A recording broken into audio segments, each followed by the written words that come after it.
So here I am planning my service for this coming Sunday, and I've got my plan in here to add songs to. What I might want to know though is what happened previously.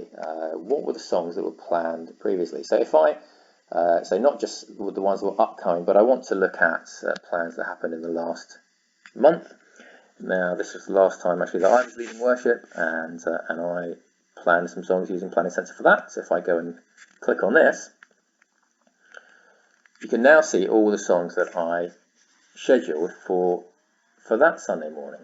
Now, of course, it doesn't actually tell us whether or not these songs were then sung on the Sunday morning or not, but nevertheless, it gives us a reasonable idea. Certainly, out of the first two, it's likely that almost certainly those two were sung, and probably some of these, and at least it tells me what was in my mind and what was I thinking about potentially choosing.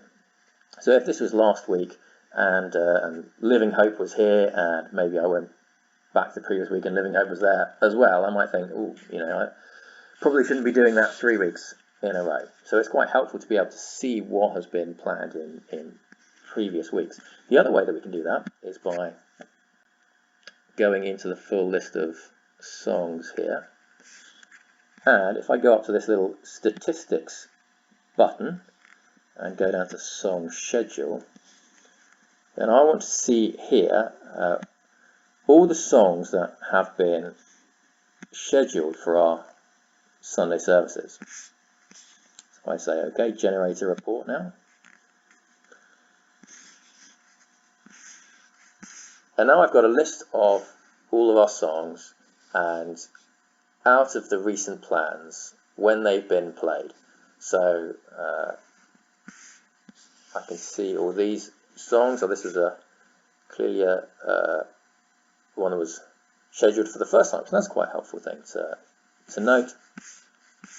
I could look at saying, actually, there are none of these songs that I've played twice in the last 3 times that I've been planning, so that's interesting. I've had a bit of variety in my planning here, but we can then, as we're doing this consistently week on week, we can start to build up a good picture of which songs we've been singing and how often, and whether there are some songs that we are doing to death, or whether there are some songs that we really haven't been doing and would be great to reinforce again. So that's just a little bit of help in thinking about which songs I might be planning for a Sunday morning.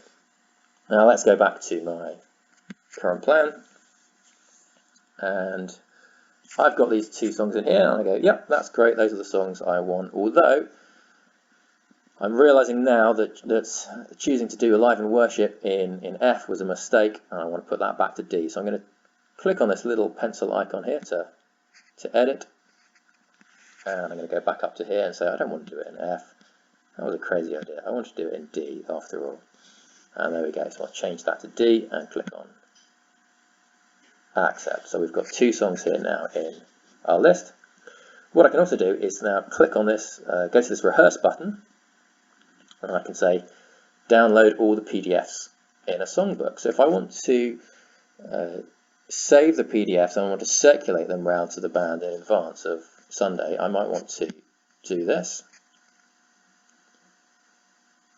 And when it's thought about it for a while, it will pop up here with my PDF, which has got here Alive in Worship correctly in D.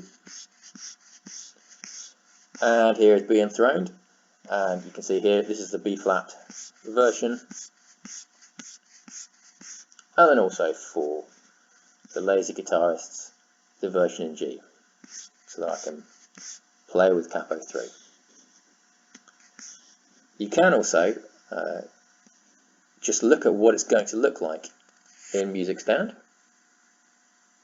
which is the iPad app. So this gives you a little tryout of how things are going to look. And actually, this shows me here the annotations that I've added in the app to these chord sheets. And when we look at how Planning Center works, how Music Stand, I should say, works for the iPad, we'll cover things like annotation. So you can see I've added some notes here to say I'm not going to play an A, G, D intro. I'm going to play DAG intro. And I also wrote out my the words for the next verse here, just to show what they were going to look like. And I can flick over into Be Enthroned as well. So there you go. That's a little bit of thinking about how to plan songs for a Sunday morning.